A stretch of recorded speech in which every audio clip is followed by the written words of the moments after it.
আমাদের 2,80,000 ভোটারের মধ্যে অর্ধেক ভোটারই নাই। ধাপ্পা দিয়ে কোনো ভোট নেওয়া যাবে না জনগণের কাছ থেকে। কেউ কেউ আমার বিরুদ্ধে আক্রমণ করে কথা বলছে এবং টার্গেটটা কিন্তু আমি, আর কেউ টার্গেট করছে না। আমাদের ভোটাররা তো বোকা না।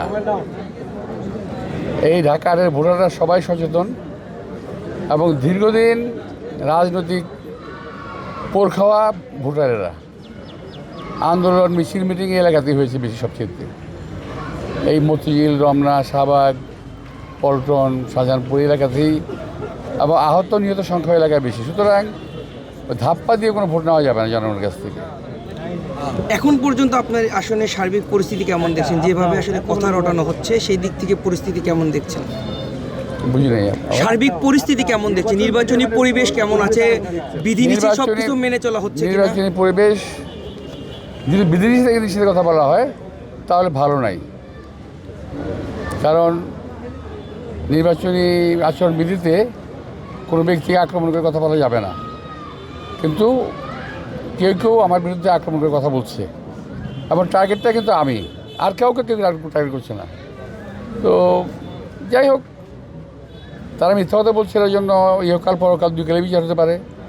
আর নির্বাচন কমিশনের দায়িত্ব হলো এই সমস্ত বিষয়গুলিতে নজর দেওয়া। পক্ষপাতমূলক আচরণ করছে কি নির্বাচন কমিশন? অফকোর্স করছে, না হলে এত অপপ্রচার চালানোর পরও, এত গালিগালাজ করার পরও ওরা কোনো ব্যবস্থা নিচ্ছে না কেন? আমরা তো অভিযোগ করেছি এ ব্যাপারে, আমরা তো ওনাকে জানিয়েছি, কিন্তু ব্যবস্থা তো নিচ্ছে না। আব্বাস ভাই, সামনে যে 12 তারিখের নির্বাচন, এই নির্বাচনে কোনো ধরনের সংখ্যা মনে করছেন কিনা আপনি 12 তারিখের নির্বাচনকে কেন্দ্র করে? আমরা যে জিনিসটা খেয়াল করছি যে আমাদের 2,80,000 ভোটারের মধ্যে অর্ধেক ভোটারই নাই, কিংবা অর্ধেক ভোটারকে খোঁজ পাওয়া যাচ্ছে না। এই ভোটারগুলো কারা? এটা আমি অনুরোধ জানাবো নির্বাচন কমিশনকে, যদি ফেরত না পাওয়া যায় তাদেরকে তাদের ভোটগুলো বাতিল করার জন্য। নাহলে ভোটের অ্যাকচুয়াল রেজাল্ট আসবে না, আসল রেজাল্ট আসবে না। নাই বলতে কি তারা এলাকাতে নাই, নাকি অপরিচিত কেউ ভোটার রয়েছে এরকম? আমি তো বলতে পারবো না, এটা দায়িত্ব নির্বাচন কমিশনের। স্যার, আরেকটা বিষয় আমরা জানতে পেরেছি যে যেদিন ভোট গ্রহণ হবে তার প্রায় 3 দিন সময় নেবে ভোট গ্রহণের ফলাফল ঘোষণা করতে।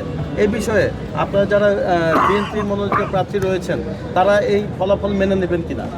না, এটা গতকাল অবশ্য আমি বলেছিলাম, পরে শুনেছি বিষয়টা ঠিক না। ওরা যথাসময় নির্বাচন দিনই ফল ঘোষণা করবেন। কত ঘন্টার ভিতর হলে আপনারা মেনে নেবেন? না, নিয়ম মতো একটা নির্বাচনের সময় আছে, একটা টাইম আছে, টাইমের মতো করে ফেলবে আশা করতেছি।